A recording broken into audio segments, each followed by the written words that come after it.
But they're short. This is the Biden administration. This guy can't even remember two questions. He's got to write them down. You know, the characterization of the labor market It's ridiculous. is very tight with the fact that wage growth isn't keeping up with inflation, and the labor share of GDP really hasn't risen since 2020. And then second question is, how much credence or what kind of research do you rely on to think about the notion that a very tight labor market will lead firms to invest in and innovate and become more productive over time? Could that be a tailwind to productivity growth? Okay, I wrote those down really fast. Now is the problem with reading my handwriting. So you asked about... See, well, the labor market is tight, but wages are not rising faster than inflation. Okay. And the labor share of GDP, which has been depressed for some time, hasn't really started to rise. So how do you put that into your thinking? The host of the shows got to repeat the question for him. And this guy, he's for the Federal Reserve. He runs... It's ridiculous. So, naturally we understand that real wages are not going up for most people, but to me that isn't the... That's true, but it's not really dispositive. I think the issue really is that it's one of salience, really. So at what point do people start saying, I need higher wages because, you know, my real wages are going down. You're giving me these 6% wage increases, but inflation is 7.7%. I need more of that. So we don't really know when that point is. But when you get to that point, you're in serious trouble.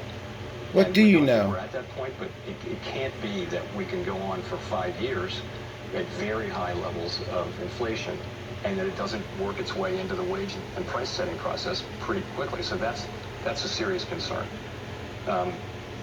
So on the second question, yes, no, I think we're seeing that. You know, you're seeing the service industries.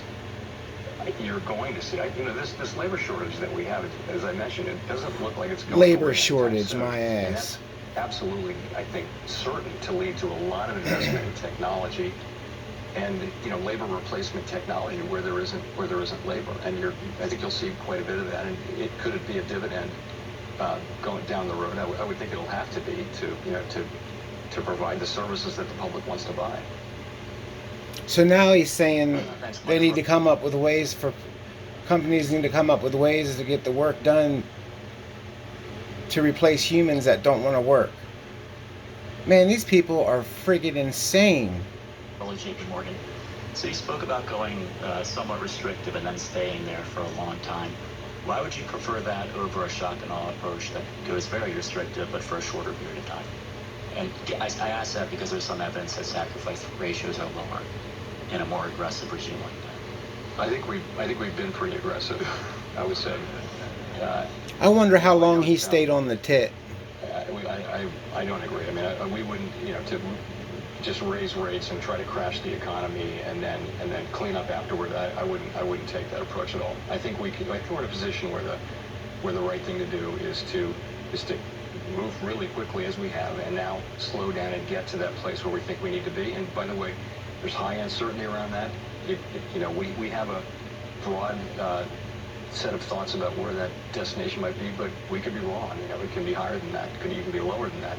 We'll have to see. But I think that's the right approach, and that's also the approach that it would allow us not to throw away the option value of upending a lot of lives, which we would do if we crashed the economy and raised it. We might get. I think you have crashed the economy. Human cost. There's a question in the very back. A woman in front of the camera. Do you want to stand up? Thanks. It's in the process of being crashed now.